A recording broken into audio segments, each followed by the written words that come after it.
ব্রেকের পর আচ্ছা প্রমোটার রাজ এই অভিযোগ তো বারবার করে উঠে আসে। সোদপুরের একটা ঘটনা আপনাদের দেখাবো।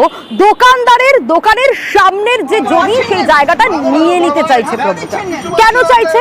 আর তাতেই শুধু হচ্ছে না, দোকানদারকে মারধর করা হয়েছে, হুমকি দেওয়া হয়েছে, এমনটা অভিযোগ। ছবিটা আগে দেখুন, এই ছবিতেই স্পষ্ট হয়ে যাবে বাকিটা।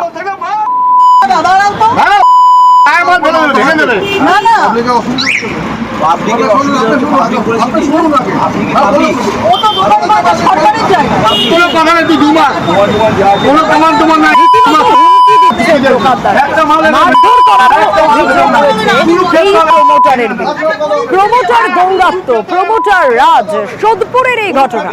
আরো বিস্তারিত সুবীর জানাতে পারবে এই বিষয়। সুবীর, কেন, কি কারণ যাতে এই প্রমোটার সামনের যে জায়গা দোকানের সেটা চাইছেন?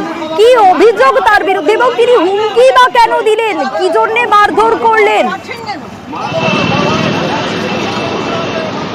দেখো, তোমাকে জানিয়ে রাখি, আমি এই মুহূর্তে যেখানে দাঁড়িয়ে রয়েছি ঘোলা চণ্ডীতলা পানিহাটি পৌরসভার 32 নম্বর ওয়ার্ড এবং এই সোদপুর মধ্যমগ্রাম রোডের একদম এই সামনের যে দোকান, আমার পেছন দিকে যে দোকান দেখাচ্ছি, এই দোকান কিন্তু চালিয়ে কিন্তু সংসার চালান কিন্তু এই ভোলা মজুমদার নামে দোকানদার।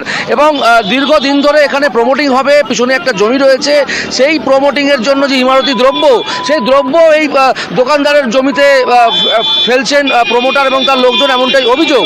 এবং এই দোকানদারকে অন্য জায়গায় উঠে যেতে কিন্তু বাধ্য করছেন এবং সেই জায়গা থেকে যখন তিনি রাজি না হয়, আজকে সকালবেলা কেউ তার দোকানে এসে তার উপরে চড়াও হন এবং তাকে কিন্তু মারধর করা হয়, তাকে ধাক্কা দিয়ে তার দোকান থেকে বের করে দেওয়ার চেষ্টা করেন। এই মুহূর্তে ভোলা মজুমদার যিনি দোকানদার, তিনি যথেষ্ট আতঙ্কে রয়েছেন, তিনি কি করবেন বুঝে উঠতে পারছেন না। এই প্রমোটার রাজ এমনভাবে দৌরাত্ম্য শুরু হয়েছে সোদপুর চত্বর জুড়ে, যেখানে সাধারণ মানুষের কিন্তু নাবিশ্বাস ওঠার মতো অবস্থা। আতঙ্কে রয়েছেন। কি বলছেন ভোলা মজুমদার একটু শুনবো। বলছি যে কতটা সমস্যা, কতটা আতঙ্কের মধ্যে আছেন? আতঙ্ক বলতে সকাল বিকাল রাত যখন তখন যা খুশি তাই বলছে। রাত্রি 2টোর সময় এসে মাল ফেলে দিয়ে যাচ্ছে, ভোর রাত্রিরে এসে মাল ফেলে দিয়ে যাচ্ছে, দোকানের ভিতরে টিন ভেঙে ওর ভেতরে মাল ঢুকিয়ে দিয়েছে। বারণ করা সত্ত্বেও কিছু শুনছে না, বলছে যা পারিস যা, যেখানে খুশি যা, যাকে পারিস জানা। আতঙ্কিত আপনারা? অবশ্যই আতঙ্কিত। আমার 2টো লেবার, তাদেরকে সঙ্গে নিয়ে কাজ করছি, তারাও রীতিমতো আতঙ্কিত। বারবার বলার পরেও শুনছে না। আজকে সকালবেলা যখন আমি বললাম তখন দেখলাম টিন সব ভেঙে করেছেন তিনি, নাকি এই প্রথমবার এই সামনের জায়গাটা চাইছেন? দোকানের ভিতর মাল ফেলবো আমি, তাহলে বলছি এই যে যারা করছেন আপনাদের সাথে, আপনার সঙ্গে যে ঘটনাটা ঘটলো, সেটা কি আগেও হয়েছে না এই প্রথম? আগে 2-3বার বলেছে মুখের কথা, মানে নানা রকমভাবে হুমকি। এখন আজকে ডাইরেক্ট ফিজিক্যালি ওরা সব চলে এসছে।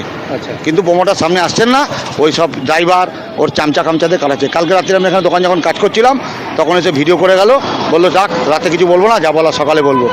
দেখো সোনিয়া, তোমাকে বলে রাখি, এই যে প্রমোটারের দৌরাত্ম্য, এই ঘটনা নিয়ে আমরা যখন ঘটনাস্থলে আসি, যারা এই অভিযুক্ত হুমকি দিয়েছিল তাদের আমরা প্রশ্ন করি যে আপনারা কেন এই হুমকি দিচ্ছেন, কি কারণ?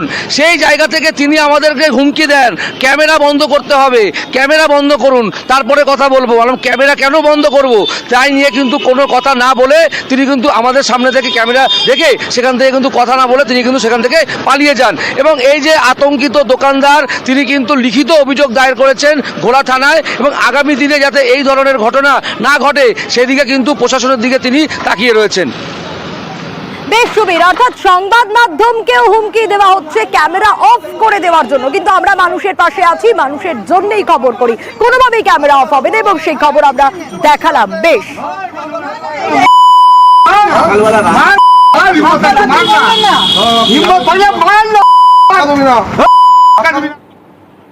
চলুন এবার আরো একটা ঘটনা দেখাই। প্রভাব খাটিয়ে একেবারে বাড়ির পাশে নিকাশি নালা তৈরি করে ফেললো। হ্যাঁ, বিজেপির সদস্যের বিরুদ্ধে এই অভিযোগ উঠছে, কিন্তু কেন তিনি এই কাজ করলেন, কি অভিযোগ তার বিরুদ্ধে, কেনই বা তিনি একেবারে বাড়ির পাশে প্রভাব খাটিয়ে এই নিকাশি নালা করলেন, কোন তহবিলের টাকায় করলেন? এখানেই তো অনেকগুলো প্রশ্ন উঠে আসছে। আপনাদেরকে জানাবো, এই পঞ্চায়েত তহবিলের টাকাতেই কিন্তু নিকাশি নালা করেছেন তিনি, এমনটা অভিযোগ। পঞ্চায়েত সদস্যের বিরুদ্ধেই অভিযোগ উঠছে খড়িবাড়ির বুড়াগঞ্জের সুকারু জোতের ঘটনা। আরো বিস্তারিত বিশ্বজিৎ জানাতে পারবে এই বিষয়ে। বিশ্বজিৎ, পঞ্চায়েতের তহবিলের টাকা নিয়ে প্রভাব খাটিয়ে বিজেপির পঞ্চায়েত সদস্য একেবারে বাড়ির পাশে নিকাশি নালা করে ফেললেন, কেন করলেন? এখন নিশ্চয়ই তাকে জিজ্ঞেস করা হয়েছে তার যুক্তি কি স্বীকার করেছেন আদৌ? দেখো, তিনি এক কথায় স্বীকার করেছেন যে তিনি বাড়ির পাশে প্রায় 20 মিটারের মতো নিকাশি নালা করেছেন, কিন্তু তার একটাই দাবি যে 80 মিটার যে নিকাশি নালা করা হয়েছে, যা শিডিউল রয়েছে সেই শিডিউল অনুযায়ী তিনি কাজ করেছেন। বাকি 20 মিটার অর্থাৎ 60-80 মিটার টোটাল এই নিকাশি নালার কাজ আসে। 60 মিটার তিনি টেন্ডার অনুযায়ী যা শিডিউল সেই অনুযায়ী করেন। বাকি 20 মিটার জায়গা দেওয়ার মতো কেউ জায়গা দেননি, যার জেরে তিনি কিন্তু তার বাড়ির পাশ দিয়ে এই নিকাশি নালা করেছেন। এ ধরনের কিন্তু যুক্তি দিচ্ছেন এই বিজেপির পঞ্চায়েত সদস্যা। তবে গোটা ঘটনায় ক্ষিপ্ত হয়েছেন গ্রামবাসীরা। তাদের কথা, তাদের সঙ্গে আলোচনা না করেই এই পঞ্চায়েত সদস্য নিজের বাড়ির পাশ দিয়ে ড্রেন তৈরি করে নিয়েছেন। তাহলে গোটা ঘটনায় যারা এতদিন ধরে এই নিকাশি নালার দাবি করে আসছিলেন, তাদের দাবি যে দীর্ঘদিন তাদের কিন্তু জলে ডুবে থাকতে হয়। এই নিকাশি নালা যদি 60 মিটার থেকে বাকি 20 মিটার সোজা করা হতো তাহলে গ্রামবাসীদের সুবিধে হতো। তা না করে নিজের প্রভাব খাটিয়ে এই পঞ্চায়েত সদস্য নিজের বাড়ির পাশ দিয়ে এই 20 মিটার নিকাশি নালা করেছেন বলে অভিযোগ। তবে তিনি গোটা ঘটনায় মিথ্যা বলছেন। তিনি টেন্ডার অনুযায়ী কাজ করেছেন, শিডিউল অনুযায়ী কাজ করেছেন।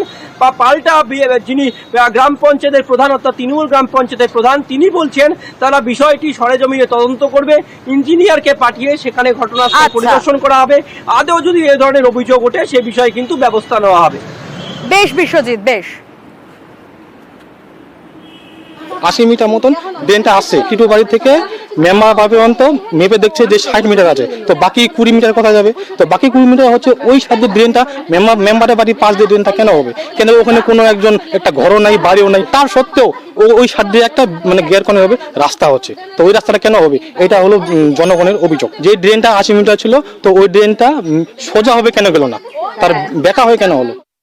না না, এটা সত্যি না। শিডিউলে যেহেতু আছে অভিজিৎ সিংহ হাউস টু টিটুরয়, তো অভিজিৎ সিংহ হাউস টু টিটুরয় আমি সেটা করে দিয়েছি। করে দেওয়ার পরে 60 মিটার হচ্ছে, 20 মিটার জায়গা দেওয়ার মতো আর কিছু নেই। তো রাস্তার মাঝখান দিয়ে তো আমি ড্রেন নিতে পারতেছি না, আর এদিকেও তার জন্য এই পাশ দিয়ে আমি ড্রেনটা করছি। জল জমে থাকার মতো এরকম কোনো ব্যবস্থা নাই। জল যদি জমে থাকে তাহলে ওরা ড্রেনের জন্য জায়গা দিক, আমি ড্রেন করে দেবো। আমার আগে যিনি মেম্বার ছিলেন তিনি এটা প্ল্যানে দিয়ে গেছেন, তার জন্য এখন তো আমাকে করতেই লাগবে, না করলে তা হচ্ছে না। যার জন্যই আমি আর কি এটা করতেছি। অফিস থেকে কাজটা ধরা হয়েছিল, সেই সিস্টেমে কাজটা হচ্ছিল। সেটা ব্যক্তিগতভাবে কোনো দিকে যাচ্ছে বা কিছু এরকম কোনো অভিযোগ আমাদের অফিসে এখনো আসেনি। যেহেতু আমি জানতে পারলাম, আমি এনএসকে পাঠাবো, তদন্ত করে আসবেন, তারপর সেরকম ব্যবস্থা নেওয়া হবে। আমাদের শিডিউল অনুযায়ী কাজ করানোর কথা বলা হয়েছে কন্ট্রাক্টরকে, যে শিডিউল আছে সেভাবেই কাজ করা হবে। যদি সেরকম হয়ে থাকে কেন হয়েছে সে বিষয়টা আমরা খতিয়ে দেখব। ওয়েদার আপডেট কি বলছে? আপাতত রাজ্যে ভারী বৃষ্টি নয়, অন্তত মঙ্গলবার পর্যন্ত তো রাজ্যে বিক্ষিপ্ত বৃষ্টির সম্ভাবনা রয়েছে। বুধবার থেকে আবারও রাজ্যে বৃষ্টির সতর্কতা। আরো বিস্তারিত ওয়েদার আপডেট বিশ্বজিৎ আমাদের জানাবে। বিশ্বজিৎ, আপাতত ভারী বৃষ্টি নয়, কিন্তু মঙ্গলবার পর্যন্ত রেহাই, মানে বুধবার থেকে বৃষ্টি শুরু হয়ে যাবে। দেখা একটা সিস্টেম হতে পারে, এখনো সম্ভাবনা, তবে খুবই ক্ষীণ। বৃষ্টি বাড়তে পারে কিছুটা, হয়তো বজ্রবিদ্যুৎ সহ বৃষ্টির পরিমাণ কিছুটা বাড়তে পারে। তবে এখনই ভারী বৃষ্টিরও সতর্কতা বুধবার থেকে থাকবে কিনা সেটাও সন্দেহের। তবে আপাতত রেহাই ভারী বৃষ্টি থেকে, এবং মঙ্গলবার পর্যন্ত তো অবশ্যই দক্ষিণবঙ্গে মঙ্গলবার পর্যন্ত এবং উত্তরবঙ্গে সোমবার পর্যন্ত ভারী বৃষ্টির আর কোনো সম্ভাবনা নেই।